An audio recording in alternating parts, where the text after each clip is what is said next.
Hello all, welcome back to another new video of learn with Bhavana. I hope आप लोगों ने question 1 देख लिया होगा रिगार्डिंग इवांस प्रिचर्ड। अगर आपने नहीं देखा है प्लीज़ वो वाली वीडियो आप देखिए because that is very important question. वो हर साल रिपीट हुआ है and as per my research I believe वो इस साल भी रिपीट होगा। Now talking about question number 2, अगर आपको कुछ चेंजेस वगैरह अगर आपको बताने हैं तरीके में, जिस तरीके से मैं एक्सप्लेन कर रही हूँ उसमें, so feel free to comment down below. आप कमेंट कर सकते हो अगर आपको कोई टॉपिक नहीं समझ में आए। सब टॉपिक में अगर आपको कोई प्रॉब्लम है तो please mention, I will make sure कि मैं नेक्स्ट टाइम आपकी नीड्स के हिसाब से वीडियो बनाऊँ। Okay, now this question is also very important. मैंने आपको बताया कि पावर कैसे ऑपरेट हो रही लोकल कम्युनिटीज़ में, जब मैंने डिस्कस किया था इंपॉर्टेंट क्वेश्चन के बारे में। और मैंने आपको ये भी बताया था कि क्वेश्चन ऐसे भी आ सकता है कि discuss with reference to the writings of Delbert Miller and Robert Dahl, या फिर सिर्फ इतना भी आ जाएगा, discuss how power operates in local communities. इसके बाद आपको डेलबर्ट मिलर एंड रॉबर्ट डाल का मेंशन करना बहुत इंपॉर्टेंट, करना बहुत ज़रूरी है बिकॉज इन दोनों ने इसके ऊपर काम किया हुआ है। एंड इग्नू कई बार ऐसे कर देता है, वो सिर्फ डेलबर्ट का नाम ले देंगे या सिर्फ मिलर बोल देंगे, इधर फर्स्ट नेम और लास्ट नेम। तो वो आपको मेक श्योर करना है that you know the full name. अभी मैंने एक्सप्लेन कर दिया, आपको बता दिया, देन आई बिलीव अब आप लोग भूलेंगे नहीं। इस चीज़ को आप ज़रूर याद रखेंगे कि डेलबर्ट मिलर एंड रॉबर्ट डाल। Okay, now starting with the answer.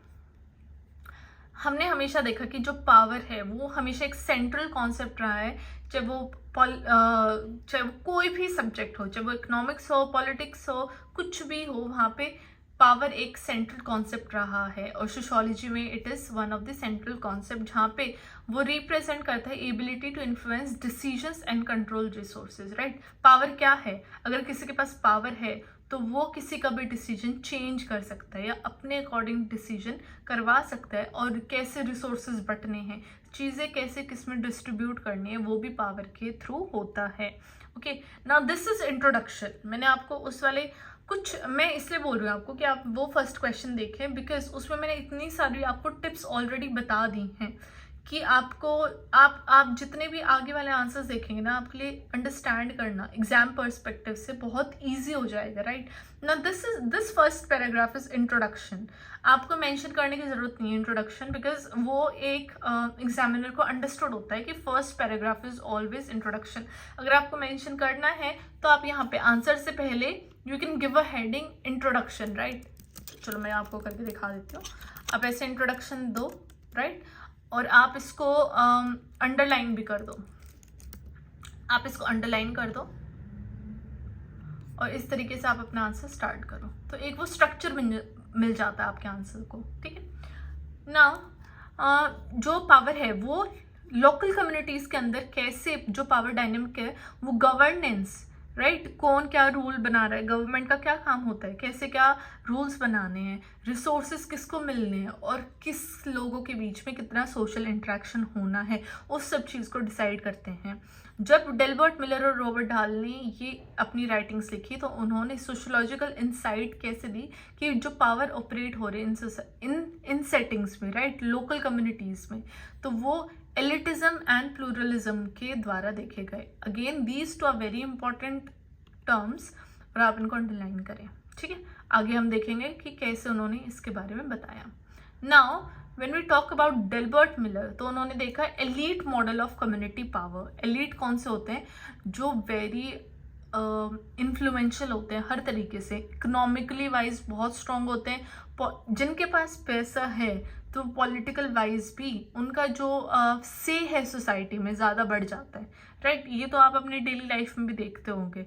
अब एलॉन मस्क है, he is like one of the most economically strong people. अभी वो सबसे रिचेस्ट है वर्ल्ड में, तो उनका कितना एक इम्पॉर्टेंट रोल था डोनाल्ड ट्रंप को प्रेसिडेंट बनाने में। Right, this is very evident.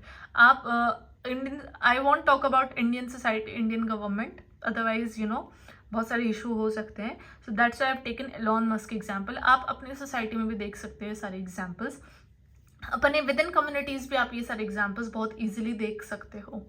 ना जब मिलर ने बात की सोशियोलॉजिकल एनालिसिस के थ्रू, तो उन्होंने फोकस किया concentration of power with in local communities, जहाँ पे उन्होंने एलीट्स के बारे में बात की। एलिट्स जैसे मैंने आपको बताया एक स्मॉल ग्रुप, ऑफ कोर्स अब हर कोई एलिट नहीं होता बिकॉज हर किसी के पास उतना अंधा पैसा नहीं होता है, तो एक स्मॉल ग्रुप ऑफ इंडिविजुअल्स होते हैं जो कि इंस्टीट्यूशन में कैसे इन्फ्लुएंस करना है, राइट। डिसप्रपोर्शनेट इन्फ्लुएंस मतलब कि किस पे कम इन्फ्लुएंस करना है, किस पे ज़्यादा इन्फ्लुएंस करना। ऑफ कोर्स अगर जो रिच क्लास सोसाइटी है वहाँ पे उनका इन्फ्लुएंस कम हो गया एलिट्स का, लेकिन जो थोड़े लो या मिडिल है वहाँ पे उनका इन्फ्लुएंस बहुत ज़्यादा होगा, और लोअर पे तो और भी ज़्यादा होगा। तो ये जो डिसप्रपोर्शनेट इन्फ्लुएंस मतलब कि हर प्रोपोर्शन जो उनका अलग अलग है उस पर कैसे इन्फ्लुएंस हुआ है, तो डेल्बर्ट मिलर ने इसके बारे में बात की थी। The elite model of community power, ये आप हेडिंग याद रखना या फिर ये 2 टर्म्स याद रखना and right your answer. Examiner को पता चल जाएगा यस इस स्टूडेंट को पता है कि डेल्बर्ट मिलर ने एलीट्स के बारे में बात की हुई है, राइट। एंड अंडरलाइन ज़रूर करना, ये मैंने फर्स्ट आंसर में भी बताया, इसमें भी बताया, नेक्स्ट हर वीडियो में मैं आपको बताऊंगी बिकॉज आई वांट कि आप लोगों के अच्छे से अच्छे मार्क्स आए, 1-2 नंबर भी आपके कहीं डिडक्ट ना कर पाए examiner. Okay, now when we talk about इसकी अब जब सब हेडिंग्स आ गई, पावर इज हायरार्किकल। हायरार्की क्या होती है, एक तरीके से डिवाइड कर देना, राइट, एक लेयर्स में डिवाइड कर देना। ओके, जब मिलर की रिसर्च ने क्या देखा कि जो पावर है लोकल कम्युनिटीज में वो हमेशा कंसंट्रेटेड होते हैं टॉप ऑफ हायरार्की। जो सबसे ज्यादा पावर किसके पास है, जो टॉप पे है लोग, टॉप पे कौन है, एलिट्स हैं, रिच हैं, राइट। और जो इन्फ्लुएंशियल एक्टर्स हैं मतलब कि जो उन सोसाइटीज में, जो उन हायरार्की में जो टॉप हैं वो कौन है, हमारे इन्फ्लुएंशियल, मतलब कि वो इन्फ्लुएंस करते हैं हर एक एक्शन को, हर एक किसी के भी डिसीजन को। जैसे कि चाहे तो बिजनेस लीडर्स हो गए, पॉलिटिकल फिगर्स हो गई और वेल्दी इंडिविजुअल्स हो गए, ये सब डिसीजन मेकिंग प्रोसेस में डोमिनेट करते हैं। डोमिनेट मतलब इनका ज़्यादा बोलबाला होता है या फिर इनकी सही ज़्यादा होती है, वो जिस तरीके से बोलते हैं उस तरीके से चीज़ें ऑटोमेटिकली हो जाती हैं। Okay, now we talk about institutional control.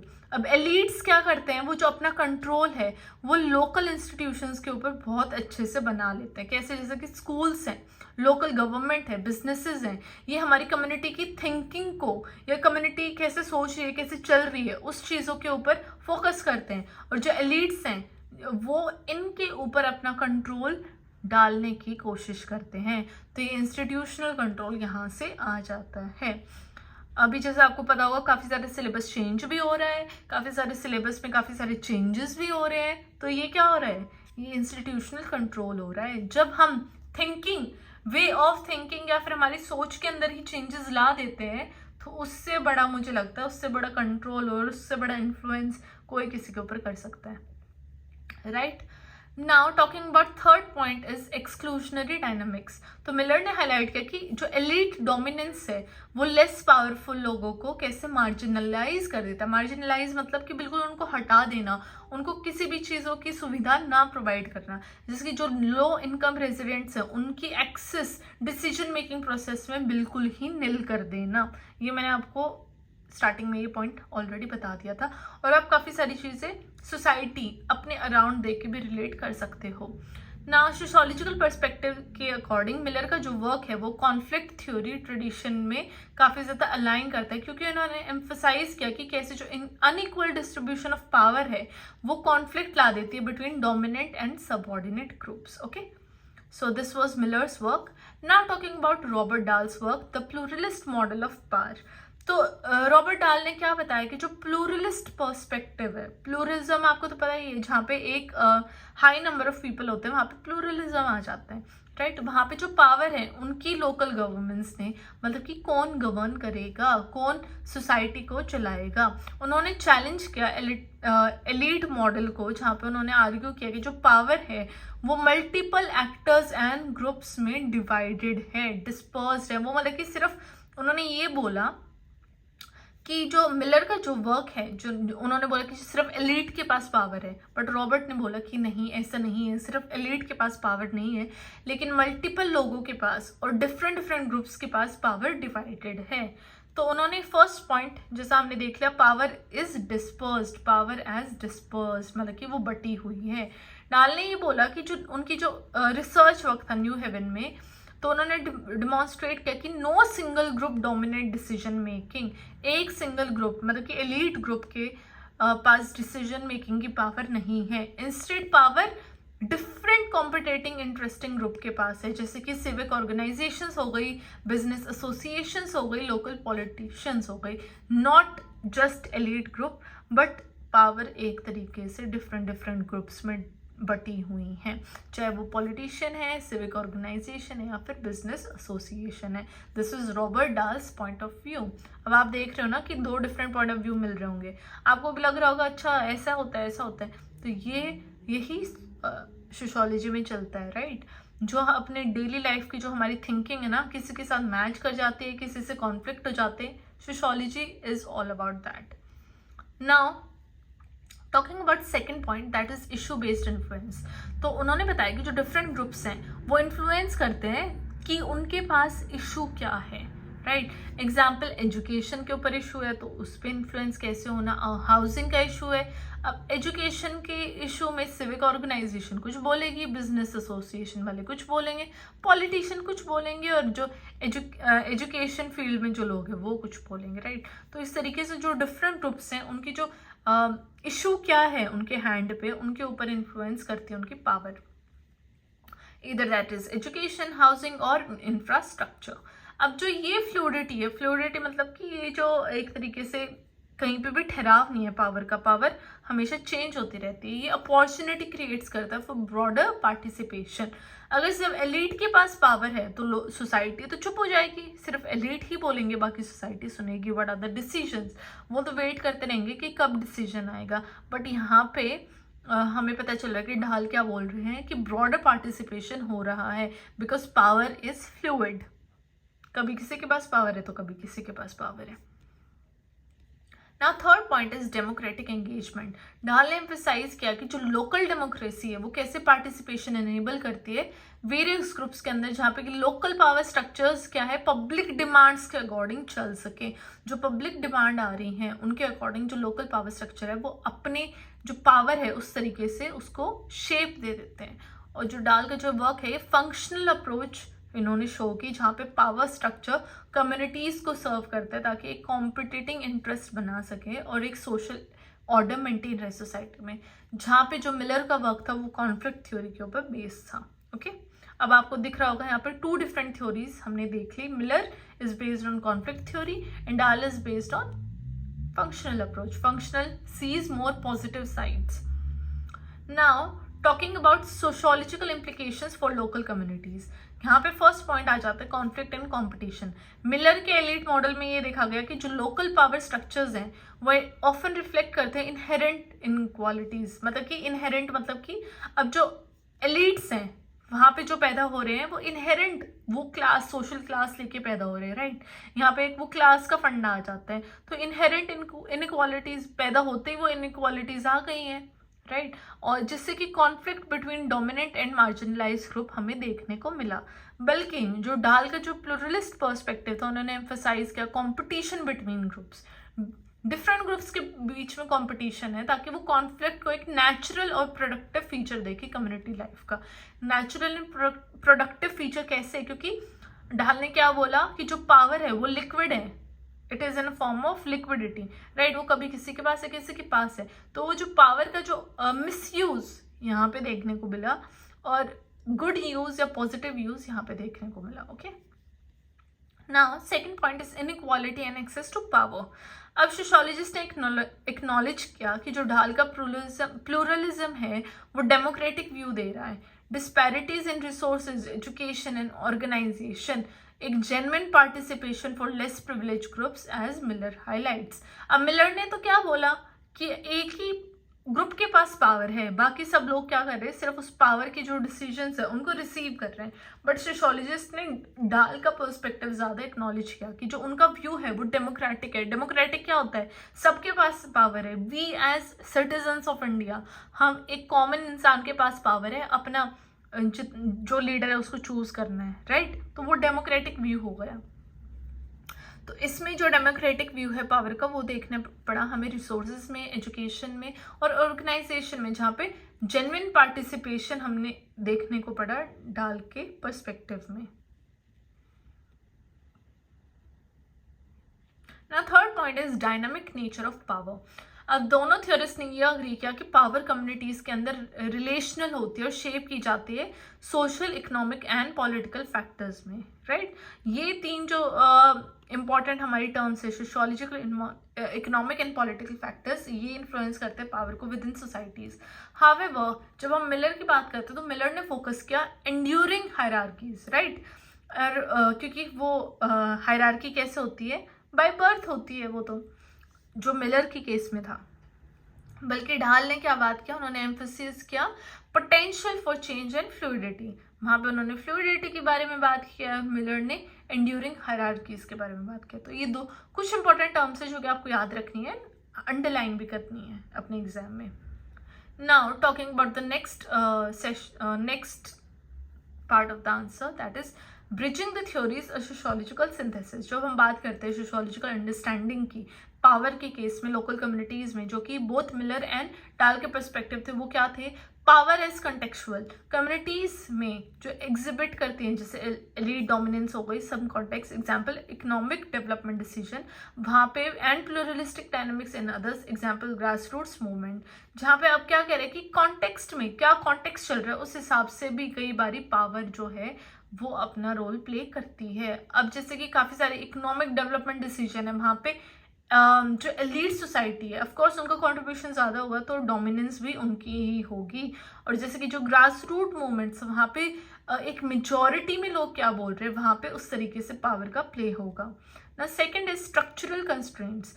Broader societal जो स्ट्रक्चर होते हैं, जैसे कैपिटलिज्म हो गया, सिस्टमैटिक इनइक्वालिटीज हो गई, वहाँ पे पावर इन लोकल सेटिंग्स में एक इन्फ्लुएंस क्या होता है, पावर का ऑपरेशनल होता है, एक तरीके से होता है, राइट। ऐसे नहीं होता कि कोई भी किसी के ऊपर इन्फ्लुएंस कर रहा है ना। Third point is agency and resistance. जो मार्जिनलाइज ग्रुप होते हैं, जो मतलब कि एक लोअर क्लास ग्रुप होते हैं, वो एलीट डोमिनेंस को चैलेंज भी कर सकते हैं थ्रू कलेक्टिव एक्शन। बट क्या होगा, इसका जो पोटेंशियल है सोशल चेंज का, वो कम्युनिटी पावर स्ट्रक्चर्स के विद इन ही आना होता है। एंड ऑफ कोर्स ये थोड़ा सा बुक्स में इस तरीके से लिखना थोड़ा इजी होता है, बट अगर सब एकजुट हो जाते हैं तो काफ़ी सारे डिसीजन गवर्नमेंट को वापस लेने पड़ते हैं। तो ऑफ कोर्स जो ताकत मुट्ठी में होती है वो एक उंगली में तो नहीं होती, ये सारी बातें उन्होंने बताई हैं। Now very important last thing, मैंने आपको बताया था आपको कंक्लूजन जरूर प्रोवाइड करनी है, एक अलग से हेडिंग डाल के, and you have to make separate paragraph for conclusion, okay. अब यहाँ पे हमने देखा कि जो पावर है लोकल कम्युनिटीज में बहुत एक कॉम्प्लेक्स सिस्टम है, right. It is not an easy thing to say कि किसके पास लोकल कम्युनिटीज में पावर है, किसके पास नहीं है। तो ये जो इंटरप्ले है वो डोमिनेंस का है, कौन किसके ऊपर कितना प्रभाव डाल सकता है, कंपटीशन का और नेगोशिएशन का है, ठीक है। डेल्बर्ट मिलर ने एलीट मॉडल के बारे में बात किया, जबकि रॉबर्ट डाल ने किसके बारे में बात की, प्लूरलिस्ट अप्रोच के बारे में, बल्कि जहाँ पे डिफरेंट लोगों के पास पावर्स हैं, dispersal of power among competing groups, right.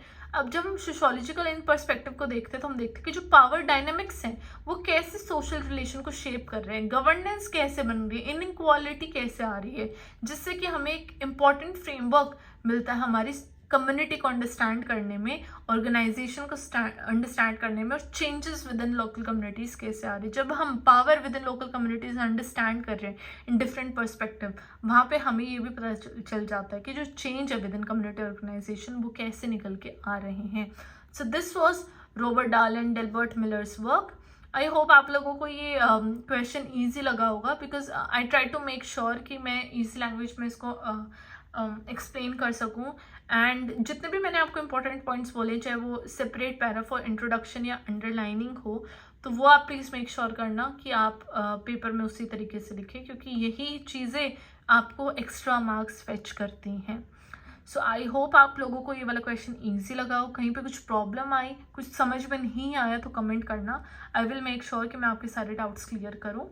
And subscribe कर लीजिए चैनल को, बिकॉज बहुत जल्दी बहुत अच्छी वीडियोस आने वाली है on each and every topic, each and every question. It will surely help in your exams. And keep loving the channel, keep supporting me. I will make sure कि मैं जल्दी से जल्दी और वीडियोस आपके लिए ला सकूँ। Till then bye bye, take care and study well, study hard.